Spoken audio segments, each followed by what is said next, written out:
The Jets get their second win of the season and first since week 1. And I sit next to a former Jet who raises his hands in exultation. 31-21 is your final. Zach Wilson keeping it on the rails just enough, just shy of 200 yards through the air. The Jets are back in the win column.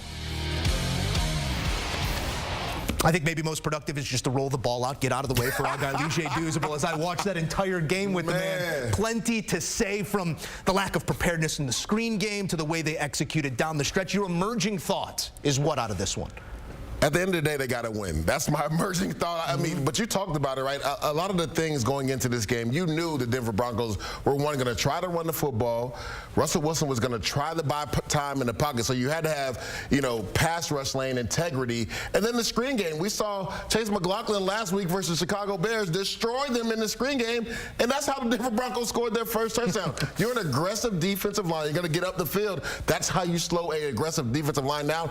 But the Jets, when they needed to make plays on offense and defense, they were able to do that and barely get out of there with a win, because that game was a lot closer than it needed to be. B-Mac, we were talking about that. You were like, the Jets are messing around right here. Once they went up by 2 scores, right, they had a roughing the passer penalty. They had a holding call on a 2-point conversion from the Broncos that got called back, and they ended up getting a 2-point conversion to cut it to 3.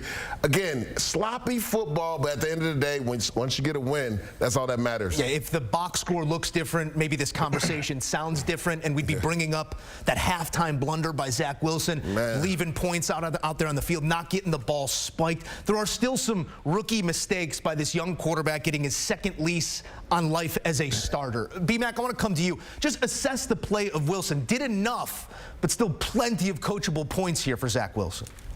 Yes, he did enough, but there's some things he needs to clean up. But I'll say this, Zach Wilson is starting to grow as a professional quarterback. And if you look at what we saw from him a year ago, or what we didn't see, this is a big plus for the New York Jets organization, because one would think Aaron Rodgers will return next season and healthy, right? That gives Zach Wilson more time to learn from a guy like Aaron Rodgers, because if being around Aaron Rodgers for a half of an offseason can get this Zach Wilson to show up, imagine what Aaron Rodgers could do for him being around him full term, to say the least. So I like what I'm seeing from Zach Wilson. Like I said, there's some things he needs to clean up. But a year ago, this would be a ball game Zach Wilson would lose. Leger, you know that better than all of us.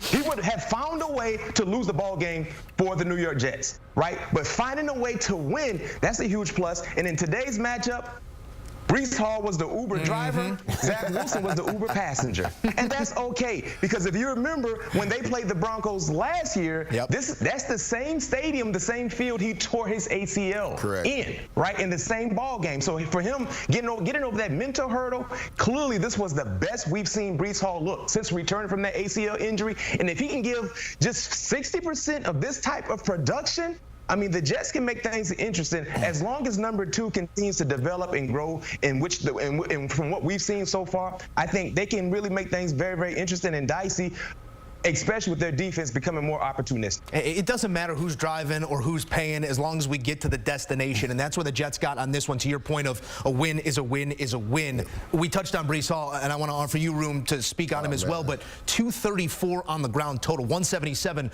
belonged to Hall, but an effective run game. Tie that into what that could mean for Zach Wilson.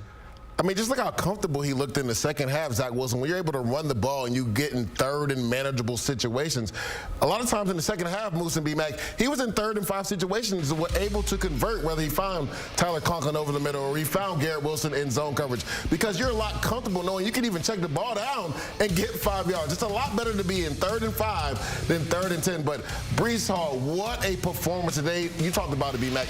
The mental fortitude you have to go back to a place where you tore your ACL last year. Right now, you got to think about it. The first couple plays of the game, he's probably thinking, Lord, I hope I'm good. Even though I've played 4 games, I really haven't had a breakout game yet. And we saw Elijah Vera-Tucker actually get hurt in this game, and he got hurt in this game last year and was out for the rest of the year. But they really leaned on Breece Hall, and last year they would have leaned on him in that game if he hadn't gotten hurt so early. Had a 62-yard touchdown run last year. This year, upped it, Moose, over a 70-yard touchdown run. They really leaned on him, and you talked about it.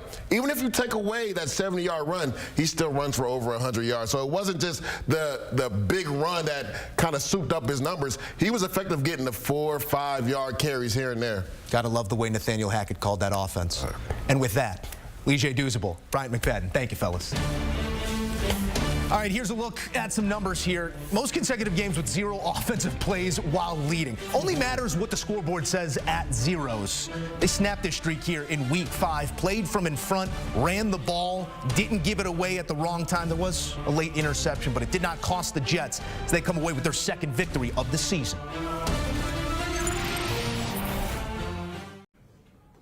Real quick on injuries. Tippmann, he could have finished. And then AVT's being evaluated for a calf. Coach, can you talk about the adjustments you made at halftime and the way the performance? You got so many people you can say, what a great game, but what a great team victory it was today. No, for sure. Again, credit to Brick and those guys. And then obviously with the offense, felt like offense was moving the ball well in the first half. We just were self-inflicted wounds. Defensively, they got us on a couple screens. Russell was scrambling, so one of the big adjustments obviously was just keeping an eye out for him, and which we did that first 3rd down. And thought defense was outstanding, -1 drive. But overall, just it was gritty. It wasn't pretty. A lot of things that we got to improve on, but proud of the guys. They fought. AVT, that the instant rule out of calf, I mean, is that something you guys are worried about? It's a concern for sure. An Achilles potentially? He's going to have to get an MRI. Robert, we talked about Quincy a lot this week, right? Greg said he's one of the best linebacker in football. You kind of back it up today? Oh, yeah, no, he backs it up every day. He backs it up in practice. He backs it up in meetings. He's a game wrecker at linebacker. And, so proud of him. And, you talk about players who, they get thrown away and they're trying to find their way in the NFL. And he stuck to it, kept his head down, kept working, and he's found his way. And very, very fortunate that we have him. What was the mindset to just kind of unleash him later on in the game? Because usually your defense doesn't necessarily send the linebackers a whole lot. Again, credit Brick. There was we noticed a flaw in the protection as they get into hurt, from film study. So we were able to get 2 of them back to back in that 2-minute situation. Felt good about our 2-minute plan, and knew that we'd have an opportunity at a couple of free runners. Reese look like he's back. He's pretty good, isn't he? What pitch counts for him? Pitch count ended at the end of last week.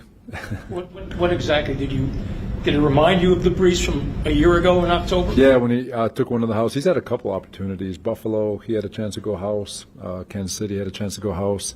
So it was good to see him take one to the house. But he's a special back, and when he hits that, he's, Brick and I, we always talk about it like he's kind of a deceptive runner. He's just so massive, and it doesn't look like he's moving fast, and you feel like you're tracking him properly, and then all of a sudden it's like, oh crap, where'd he go? And but he's special. What did you think of the way Zach played today? I thought Zach did a great job. It was lucky. The interception was unfortunate. Great play from them. But overall, I thought he did a good job. There's, just offensively as a whole, we got to be better in the red zone. Had a chance, probably could have blown that team out of the water. But still, like I said, gritty win. Ran the ball well, moved the ball, stayed ahead of the chains. Thought we were really good in the second half. Had all the right things going into this game, but the comments in the offseason were made by the guy on the other sideline. Does this one carry any more weight, and how good did it feel to get this win? It feels good to win in the league against anybody. It doesn't matter, but it was a special game for Hack. Obviously, being here a year ago, racked up over 400 yards on him, put up 31 points.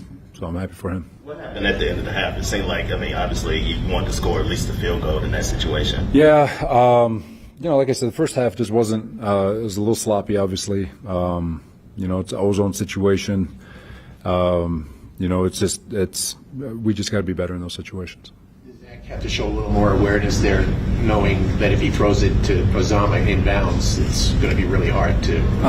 Yeah, we'll look at the tape too, because even in that situation, you still have a chance to go clock it. So we just got to be more efficient. Things we look at as a team, but we could have been better as a coaching staff and as an offense also.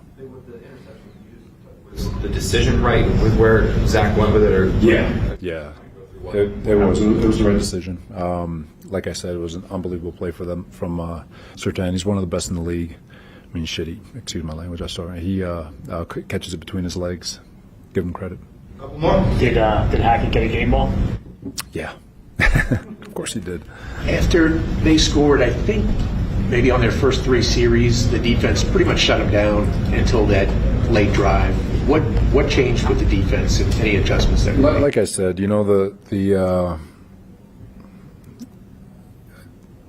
say this the right way.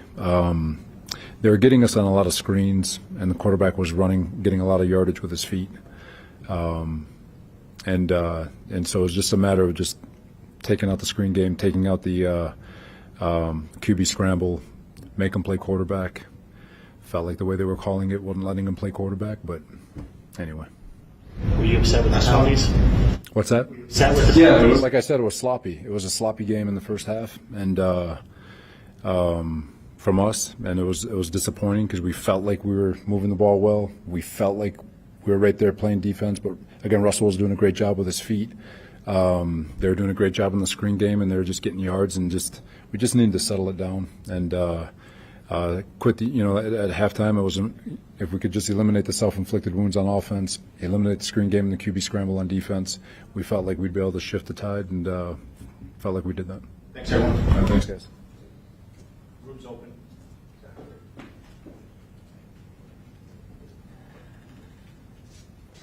Zach, I'm going to get that one.